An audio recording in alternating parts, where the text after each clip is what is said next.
Hi and welcome. If freelancing is something you might be considering as a career path, you've come to the right place.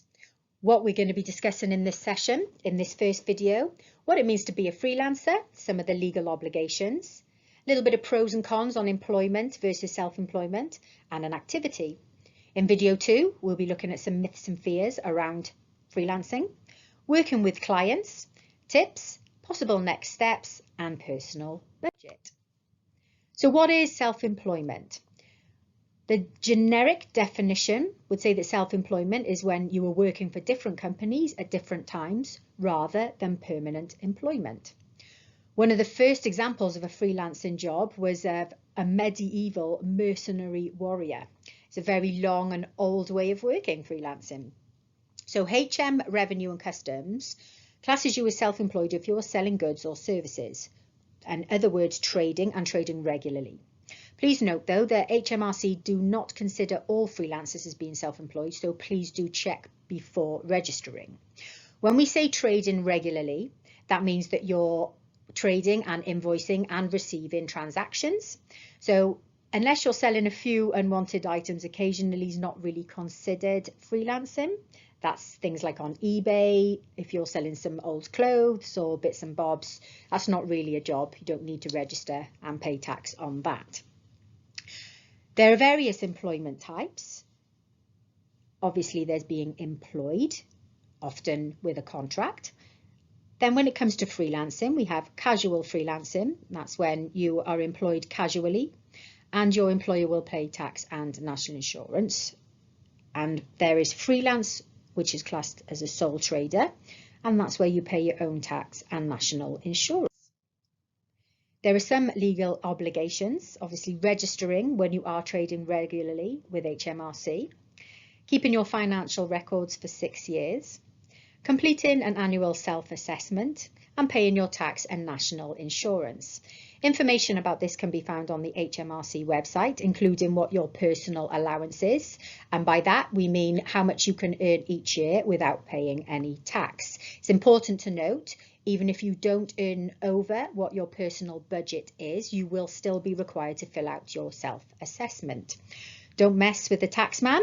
There are fines if you are late paying or if you don't declare in your self-assessment all of your information.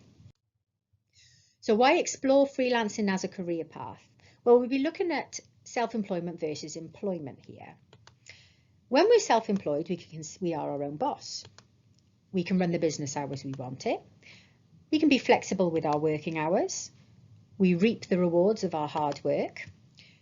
We are in control and the freedom to choose who we want to work with. Employment allows holiday pay, sick pay, a more secure position in an organisation, i.e. with a contract, regular guaranteed income, and working with other people, as opposed to working with individual clients. You might find yourself working with more people in an organisation, and access to pension schemes. So when we look at the pros and cons here, we can clearly see that there are a few that stand out. Holiday pay is something that you would ordinarily get if you were contracted to an organisation. As a self-employed person, it is something that you will have to consider in your cash flow. If you want to take a holiday, it effectively means you don't get any income during that time. So maybe you'll have to think about putting some money aside for that. Sick pay, very important. You might want to get yourself insurances against being sick and being unable to work. It is not a legal requirement, but it is best practice. And I would say that pension schemes often are offered most of the time with organisations these days. If you want a personal pension, you can talk to a bank or some service offerings on the internet if you want to have a look around to see what's best for you.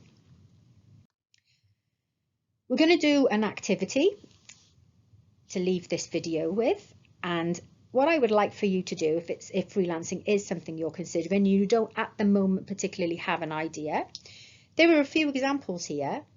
There is a journalist, creative writing, consultancy in maybe the tech industry or in marketing or financial services.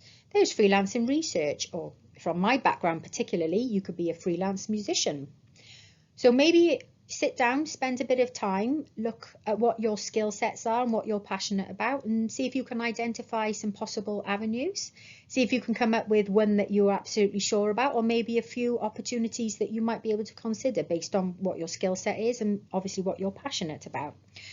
So that's it for this first video. I will see you in the second video. Good luck with your list, and we will talk later.